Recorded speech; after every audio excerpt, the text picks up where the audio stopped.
Cardinal Mazarin, the chief minister to Louis XIV and a key architect in the consolidation of royal power in France, is often overshadowed by the grandeur of his successor.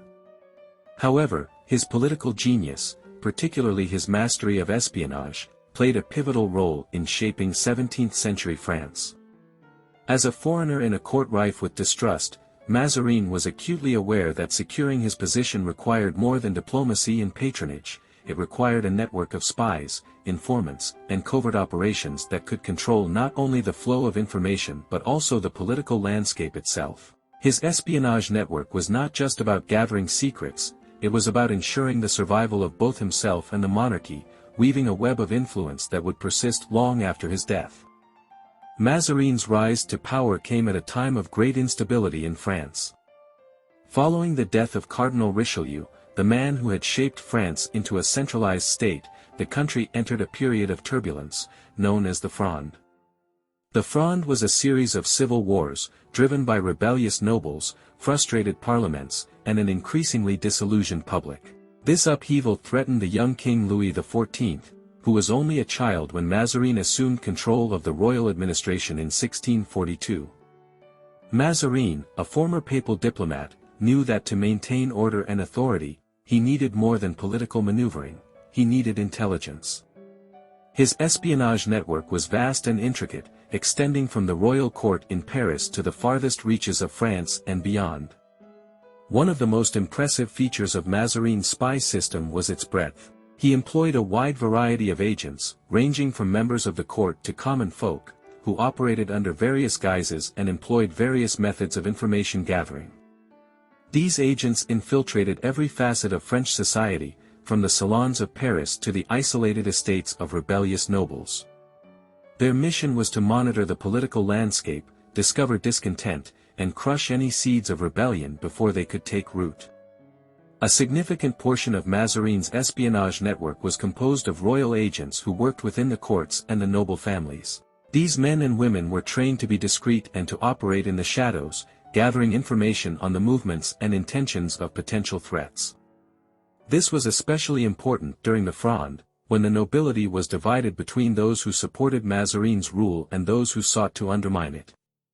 Mazarin's spies ensured that any opposition was swiftly identified, and their plans were thwarted before they could gain momentum. It was a constant battle for survival, and Mazarin's agents were the sword and shield of his political strategy. Mazarin also employed a sophisticated network of informants who operated outside the court. These informants included merchants, diplomats, and members of the clergy who were strategically placed in key positions across France and Europe. They were tasked with reporting on political movements, military activities, and diplomatic relations, especially those of foreign powers. The network extended far beyond France's borders, gathering intelligence on the movements of Spain, the Holy Roman Empire, and England, France's principal rivals during this period.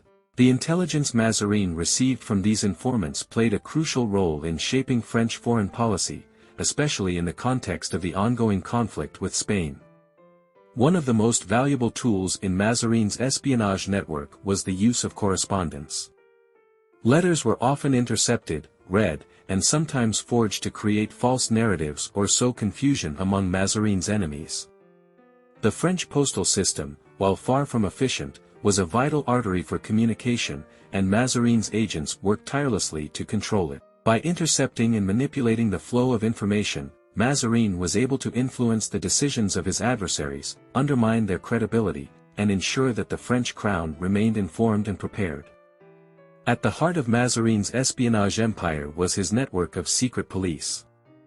These agents were given the authority to infiltrate groups, eavesdrop on conversations, and even engage in acts of sabotage when necessary. They were the enforcers of Mazarin's will, making sure that no one dared to challenge his authority openly. This was especially important during the Fronde, when many of the leading nobles openly rebelled against Mazarin's administration. The secret police were instrumental in infiltrating the ranks of the rebels, gathering intelligence on their plans, and sowing dissent among their ranks. It was a brutal but effective strategy that kept Mazarin in power and undermined his enemies' ability to organize against him. One of the most famous espionage operations of Mazarin's career occurred during the final stages of the Fronde, when his position seemed precarious. The rebellion had gained significant traction, with several key factions joining forces to challenge Mazarin's authority. In response, Mazarin used his network of spies to identify the leaders of the rebellion and systematically dismantle their operations. The operation was swift and efficient, and many of the rebel leaders were either captured or forced into exile.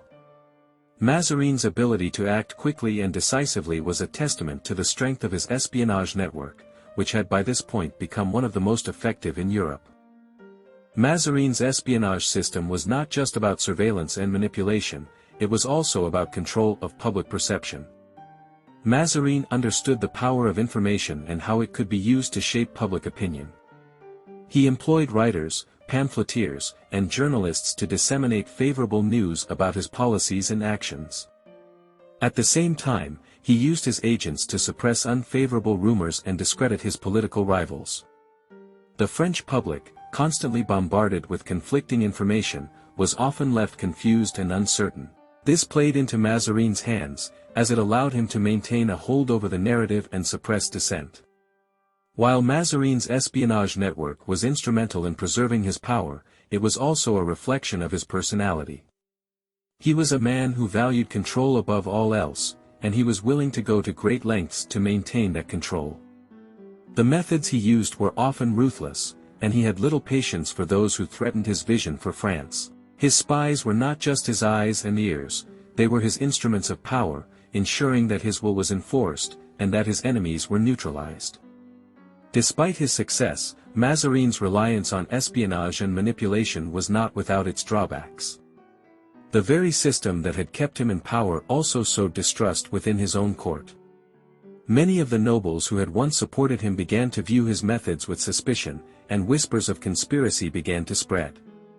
The court became a place of constant intrigue, where everyone was a potential informant, and no one could be trusted. Mazarin's spies, who had once been his loyal agents, became increasingly resentful of the oppressive atmosphere they had created. In the end, the very network that had solidified his power also contributed to his isolation. Nonetheless, Mazarin's legacy as a master of espionage cannot be denied. He built one of the most efficient and far-reaching intelligence networks of the 17th century, one that shaped the political landscape of France and Europe for years to come. His ability to manipulate information, infiltrate opposition, and maintain control through secrecy was a model for future statesmen and intelligence officers. While the methods he employed were often underhanded, they were undeniably effective in securing his position and preserving the power of the French monarchy. In a world where information was as valuable as gold, Cardinal Mazarin's espionage network ensured that France remained a dominant force in Europe.